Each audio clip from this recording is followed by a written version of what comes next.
Assalamualaikum warahmatullahi wabarakatuh. Selamat pagi anak-anak semuanya. Bagaimana kabar kalian hari ini? Ya, untuk yang hari ini saya melanjutkan dari materi yang kemarin. Ini mungkin ada beberapa hal yang perlu saya tanyakan ke kalian. Untuk yang kemarin, yang praktikum, apakah kalian sudah memahaminya? Jadi kalian bikin peralatan-peralatan itu. Jadi kalian beli baterai, beli kabel, sama beli lampu bolam sama paku. Nah, kemudian kalian kalian rangkai menjadi sebuah alat uji elektrolit sederhana. Kemudian kalian siapkan larutan-larutan yang sudah saya tuliskan di video saya minggu kemarin.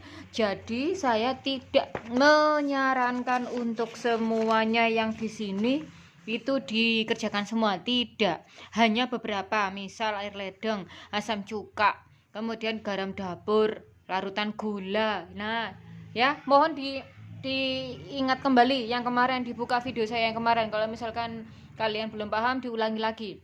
Itu sudah saya tulis. Nah, kemudian kalian perhatikan yang di sini pengamatannya. Lampumu itu nanti nyala apa enggak? Terang, redup, atau mati? Terus pengamatan lain ini berarti gelembung. Gelembungnya itu ada apa enggak? Gelembungnya nanti itu ada, biasanya kalau elektrolit kuat, gelembungnya itu ada di bagian pakunya sini. Ya, di bagian paku. Kan ada dua paku begini. Jadi paku kanan sama paku kiri. Nah, itu enggak boleh digabung ya, harus diginikan ya. Nah, kalau sudah, video kalian tadi itu diupload di Google Classroom yang pertemuan minggu kemarin. Hanya video saja. Nah, terus yang pertemuan sekarang saya menjelaskan materi lain, tapi kalian mengupload tugas yang ini. Jadi ini kalian foto. Ini kalian foto. Udah kamu coret-coret toh isinya apa? Kalian foto di sini, di sini, di sini, dikerjakan terus difoto, kemudian kamu masukkan di Google Classroom yang pertemuan sekarang. Ya? Paham ya? Kalau masih bingung, tanya ke saya. Japri enggak apa-apa. Ya. Oke, gitu ya. Nah, terus kayak ini untuk materi yang larutan elektrolit sama non elektrolit itu sudah saya anggap selesai karena ya materinya cuma tadi itu aja. Sama yang di sini paling kalian kalian baca kayak misalkan senyawa ion, padatan, lelehan, larutan kan tinggal dibaca aja. Ya, minggu kemarin juga sudah sedikit saya jelaskan ya. Nah, untuk yang sekarang berarti saya masuk ke reaksi redoks. Reaksi redoks ini nanti butuh pemahaman ya, perhatikan sekarang. Untuk reaksi redoks modul bab 6, perhatikan, dibuka ya. Nih saya tulis reaksi redoks ya. Reaksi redoks itu berasal dari kata reduksi. Jadi diambil rednya, reduksi, dan oksidasi, disingkat menjadi reaksi redoks. Nah, seperti kalian lihat di modul kalian halaman 20, ya kan? Di situ ada pendahuluan ya. Untuk materinya reaksi redoks, materi redoks. Yang pertama itu adalah yang sejarahnya ya. Ini sejarah. Sejarahnya itu reaksi redoks ada 3. Yang pertama dari konsep, pelepasan, dan penangkapan oksigen. Oksigen apa? O2 ya. Nah, untuk penangkapan dan pelepasan oksigen, coba kalian buka di halaman 22. Di situ ada materi. Nah, coba perhatikan di sini. Konsep reaksi oksidasi reduksi berdasarkan pelepasan dan penerimaan oksigen. Nah, sebagai bahan untuk kalian bisa apa sih reaksi redoks itu? Jadi gini, contoh. Ada misalkan apel.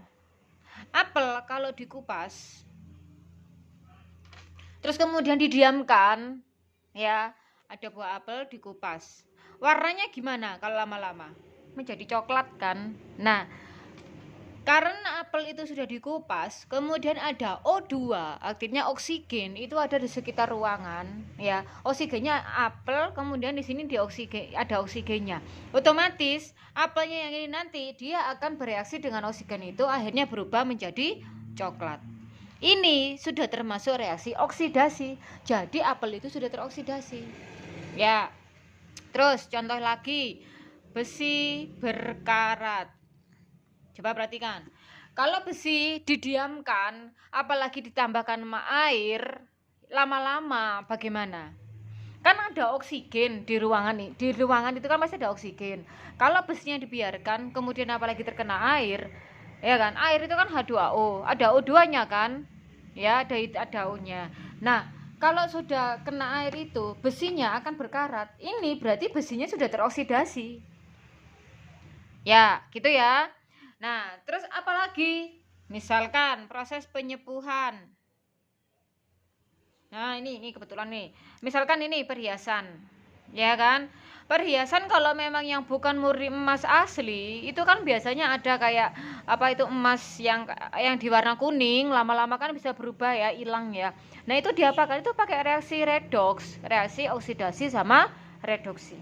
Itu contohnya. Nah, sekarang untuk konsep pelepasan dan penangkapan oksigen, contohnya. Jadi gini, contohnya ya. Misalkan besi. Besi itu kan Fe. Ini besi. Ya. Fe kalau ditambahkan dengan O2, dia berubah menjadi Fe2O3. Ayo diingat, ini sama ini didapat dari mana? Itu adalah materi ikatan kimia. Ikatan kimia ada ikatan ion sama ikatan kovalen. Kalau Fe sama O2 ini masuk ikatan ion, karena Fe-nya itu adalah berupa ion besi dan ion O. Ya. Jadi kalau yang ini namanya, ini kan ada O2, ini kan oksigen. Oksigennya diikat. Jadi dia bereaksi sama Fe, berubah menjadi ini. Ini disebut dengan proses oksidasi. Oke ya. Jadi kalau proses oksidasi, O2 ada di sebelah kiri. Oke. Lagi sekarang. Misalkan magnesium ditambah O2 menjadi MgO. Perhatikan, oksigen di kiri. Berarti ini reaksi oksidasi. Jadi yang ini oksigennya ditangkap. Ya. Nah, kemudian kalau misalkan apa namanya? Oksigennya mati kan diikat ya. Berarti oksigen diikat. O2 diikat. Ya. Ditangkap atau ditangkap. Disebut sama oksidasi. Nah, yang berikutnya sekarang yang B. Ini reaksi A sama reaksi B. Contoh sekarang, misalkan ada ini Si, tuh coba dimana ya, SiO menjadi Si plus O2. Perhatikan O2-nya. O2 dilepas. Ini kan awalnya kan ada ini SiO, kemudian bereaksi menjadi Si sama O. Sini yang ini menjadi ini. O2 dilepas. Berarti dia disebut dengan reduksi. Dia berarti O2 ada di kanan. O2-nya dilepas. Itu berarti disebut dengan reduksi. Oke? Nah, yang berikutnya yang ini ya.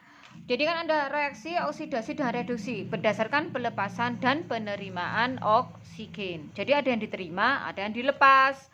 Kalau misalkan yang dilepas, berarti yang ini dilepas. Kalau ditangkap atau diterima atau diikat, berarti yang oksidasi. Nah, terus di sini ada coba perhatikan yang di sini. Yang di sini nanti bisa dibuat untuk apa namanya? Latihan ya, yang di sini ya. Bentar, Dek. Minta Bapak. Bentar, Ibu masih ini dulu. Nah, terus yang di sini ada soal. Apa yang terjadi jika paku dibiarkan dalam waktu 1 minggu lebih di tempat terbuka? Bereaksi dengan apakah paku atau besi yang berkarat? Nah, tadi berarti kan pakunya. Nah, ini ya, masalah untuk diskusi. Diskusi halaman 24. Itu yang pertama. Paku atau besi dibiarkan di udara terbuka, berarti dia berikatan dengan O2 menjadi Fe2O3. Ini kamu masih belum bisa ya. Ini nanti di materi berikutnya bersama reaksi. Di sini dikasih 2, di sini dikasih di sini 2, di sini dikasih 4. Di sini dikasih 3. Nah, nanti untuk acara ini kenapa kok 4, ini kenapa kok 3, kenapa kok 2, nanti itu di materi yang berikutnya, di selanjutnya bersama reaksi. Nah, bereaksi dengan apakah paku yang berkarat? Dia bereaksi dengan O2. Masya Allah. Ambillah dodot dulu, tak masukkan. Nah, terus yang berikutnya, yang nomor 2. Coba perhatikan pembakaran pita magnesium berikut. Apa yang dapat kalian amati?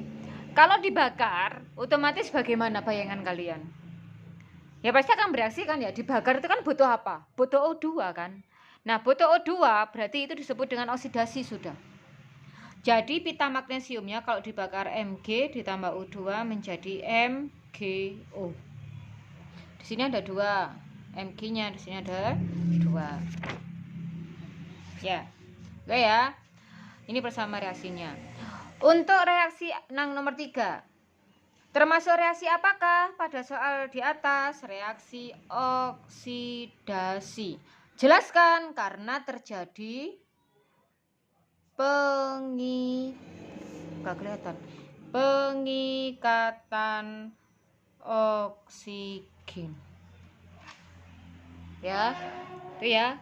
Terjadi pengikatan oksigen. Terus yang nomor 4. Jika karat besi direaksikan dengan gas karbon monoksida, ya, nomor 4. Jika Fe2O3 direaksikan, airnya diisi dulu. Jika Fe2O3 direaksikan dengan gas karbon monoksida, berarti CO, akan dihasilkan besi Fe dan CO2. Besi dan karbon dioksida, ini reaksinya ya. Nah, perhatikan sekarang. Di sini ada O3, di sini ini Fe. Berarti dari sini ke sini oksigennya dilepas atau diikat. Ya, perhatikan sekarang yang di atas. Kalau O2-nya di sebelah kanan itu tidak ada, ya, berarti termasuk yang mana? Ini kan tidak ada. Kalau yang CO di sini ada. Nah, perhatikan sekarang. Ya kan? Kalau ini ke sini oksigennya habis ada O, terus di sini tidak ada. Berarti kalau di sininya nggak ada, kan dari sini ini menjadi nggak ada kan? Si kan di sini nggak ada O-nya. Dia kan berpisah. Berarti ini disebut reduksi. Saya ulangi yang nomor 4. Nomor 4. Fe2O3 ditambah CO menjadi Fe plus CO2. Ntar ya, Rek, intermezzo dulu, anak saya minta susu. Dek, ini Dek.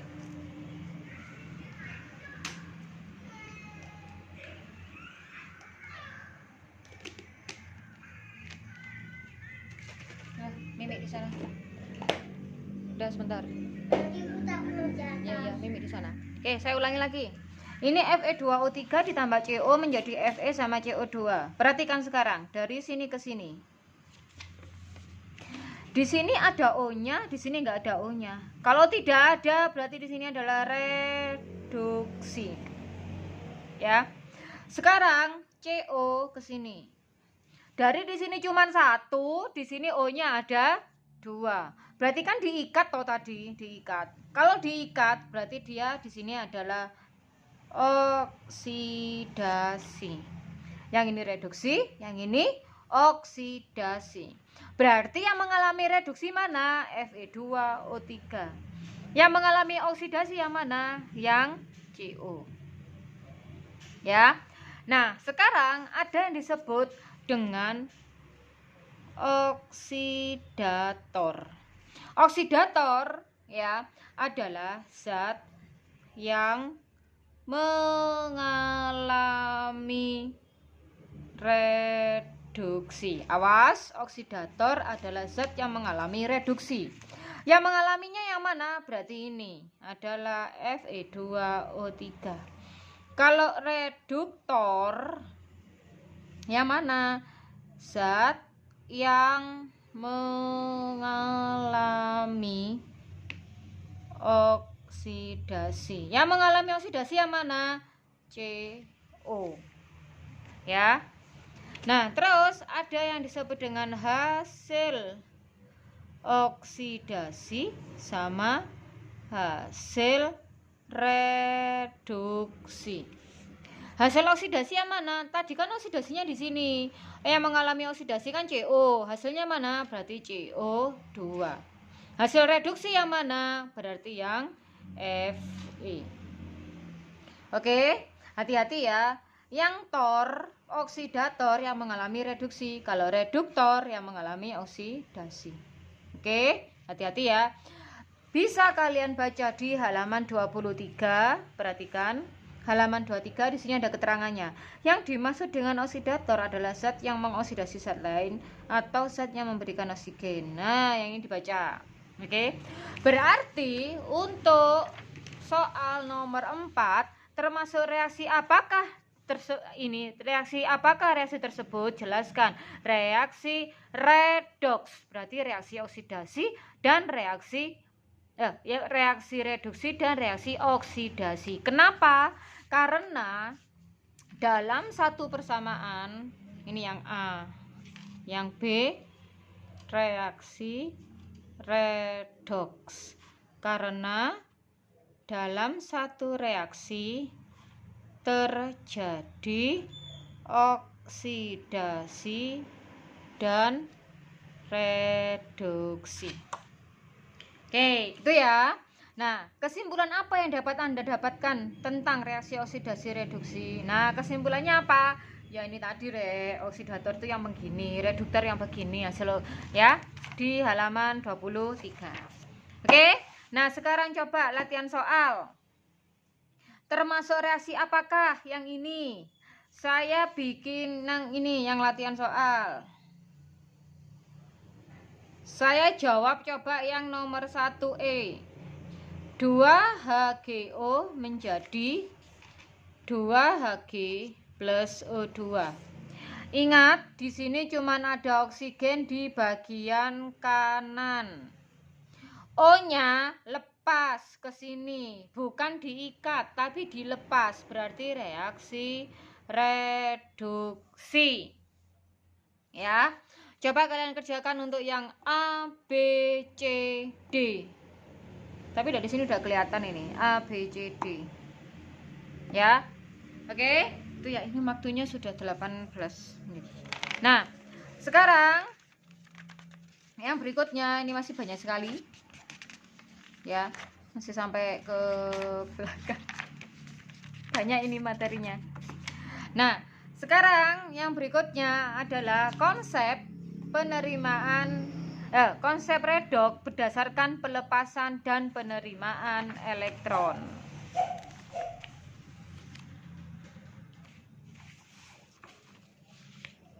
Yang kedua, konsep redoks berdasarkan pelepasan dan penerimaan elektron. Nah, perhatikan sekarang.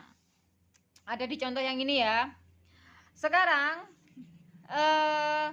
di sini ada Mg sama Mg12 plus 2 elektron. Ya, yang berikutnya di sini ada 2O2 plus 4 elektron menjadi 2O2 min. Ini ada di bab ikatan kimia yang ikatan ion. Coba diingat-ingat ya, modulmu yang kemarin dibuka itu. Udah kamu print kan semester 1. Nah, perhatikan sekarang. Dari Mg di sini menuju ke Mg2+, elektronnya ada di sebelah kanan. Kalau elektron ada di sebelah kanan, berarti dia mengalami oksidasi. Berarti ini dilepas, berarti elektron dilepas. Oksidasi. Kalau yang ini dari O2 menjadi O2-, ini reaksi reduksi. Karena elektronnya ini di kiri. Elektronnya diikat. Jadi kalau oksigen diikat itu adalah oksidasi, tapi kalau elektronnya diikat berarti adalah reduksi. Gitu ya. Nah, perhatikan sekarang dibaliknya. Nih, reaksi oksidasi sama reduksi berubah menjadi ini. Perhatikan. Yang oksidasi dari Mg 4E-nya kan di kanan. Kalau di kanan berarti dia adalah oksidasi. Reduksinya E-nya di sebelah kiri. Akhirnya di sini menjadi redoks, dijumlah semua menjadi ini. Nah, mana yang disebut dengan reduktor oksidator? Sama seperti yang tadi, ya. Aduh, waktunya sudah jam sekian. Nah, perhatikan sekarang yang ini. Oksidasi 2Mg menjadi 2Mg2+ plus 4 elektron. Reduksi O2 plus 4 elektron menjadi 2O2-. Jumlah ya. Coret. Turun ke bawah. 2Mg plus O2 menjadi 2Mg2+ plus 2O2-. Ya. Ini sama ini bereaksi, berarti 2Mg plus O2 membentuk satu ikatan. Ini enggak ada, ini enggak. Ini pindah ke sini, ini pindah ke sini. Berarti MgO jumlahnya berapa? 2. Ya. Nah, dari sini tadi oksidasi yang mana? Ini. Mg menjadi O, yang ini oksidasi. Kalau yang O-nya ke sini, ini reduksi. Oh, ini loh, reduksi, ya kan? Nah, terus sekarang oksidator yang mana? Oksidator adalah yang mengalami reduksi, berarti O2. Reduktor yang mana? Yang mengalami oksidasi, berarti Mg. Hasil oksidasi yang mana? Hasilnya ini kan hasilnya MgO. Dan hasil reduksi sama kebetulan, berarti MgO. Ya. Coba kalian kerjakan untuk yang bagian ini sama yang ini. Ya, dicoba ya. Dikerjakan, nanti kalau nggak bisa ditanyakan. Mungkin minggu depannya kita pakai Zoom lagi. Kalau misalkan pakai Zoom, nanti akan saya bahas untuk yang ini sama yang ini. Oke, gitu ya. Gimana? Mulai agak rumit ya. Yang kimianya masih banyak sekali kita materinya. Jadi ini harus benar-benar dipahami. Kalau nggak bisa silakan tanya. Oke, karena waktunya sudah mepet sekali, saya kalau tayang ke YouTube, kalau udah waktunya sekian nanti agak lama soalnya. Uploadnya susah. Sampai ketemu minggu depan. Jangan lupa praktikumnya dikerjakan. Due date-nya masih ada 2 mingguan lagi karena saya pakai bulan Februari tanggal 3, maksimal 3 Februari. Jangan sampai terlambat ya, karena itu merupakan nilai psikomotorik kalian di semester 2. Sampai ketemu di lain kesempatan. Saya Heri. Wassalamualaikum warahmatullahi wabarakatuh.